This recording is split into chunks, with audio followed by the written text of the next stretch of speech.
बाळापूर नगर परिषदेतून मोठी राजकीय खळबळ उडाली आहे। प्रभाग क्रमांक 2 ब मधील काँग्रेस नगरसेवक मोहम्मद अक्रम शेख इमाम यांनी निवडणूक नामांकनात माहिती लपवल्याचा आरोप करत त्यांना अपात्र ठरवण्यासाठी जिल्हा न्यायालयात याचिका दाखल करण्यात आली आहे।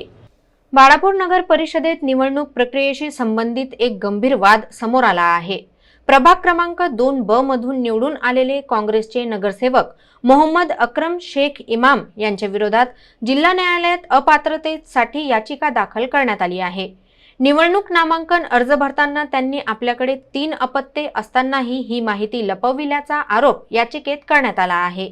ही याचिका मजहर खान मुमताज खान, मोहम्मद कौसर मोहम्मद फारूक आणि मोहम्मद अकबर यांच्या वतीने ॲडव्होकेट मोईन इम्रान खान यांनी 30 डिसेंबर रोजी दाखल केली आहे। या प्रकरणी जिल्हा न्यायालयाने पुढील सुनावणी 2 जानेवारी 2026 रोजी निश्चित केली आहे।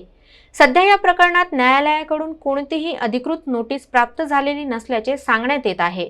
दरम्यान नगरसेवक मोहम्मद अक्रम शेख इमाम यांनी या याचिकेवर प्रतिक्रिया देताना कोणत्या कारणासाठी आणि कोणत्या आधारावर याचिका दाखल करण्यात आली आहे याची संपूर्ण माहिती मिळाल्यानंतरच यावर बोलणे योग्य ठरेल असे स्पष्ट केले आहे। दुसरीकडे याचिका दाखल करणाऱ्या पक्षाच्या वतीने ॲडव्होकेट मोईन इम्रान खान यांनी बाईटमध्ये आरोपींची सविस्तर माहिती मांडली आहे।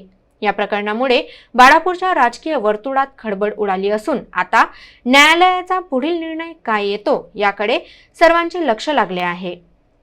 ये नगर पालिका के इलेक्शन का प्रभाग क्रमांक 2 ब से मेरा वोट आता उसमें, और मैं इसमें किसी को टारगेट या किसी से जाती दुश्मनी नहीं है मेरी, बस मैं हक की लड़ाई के लिए आवाज उठाया। और अब लोग इसमें मेरे को बदनाम कर रहे कि पैसों के लिए ये कर रहे वो कर रहे। कोई ऐसा शख्स बताना भाई क्या मेरे को किने कुछ दिया। और दूसरी बात, मेरे को 4 बच्चे, मैं तो ऑप्शन में हूँ ना ऑप्शन में हूँ। ये सब फालतू चीज है, ये बदनाम करने का तरीका अपना रहे लोग। फिर भी जो सच्चाई है मैं उसके साथ अटल रहूंगा, और आप लोग आगे भी देखेंगे। अभी केस कुछ आज फाइनल नहीं है, फाइनल आने तक मैं मेरे ये पक्ष के रवैये पे अटल रहूंगा, और जो गलत होगा मैं गलत के इसमें आवाज कहीं भी उठाऊंगा। ये इस्लामपुरा शहर नहीं, पूरे बालापुर में आवाज उठाऊंगा।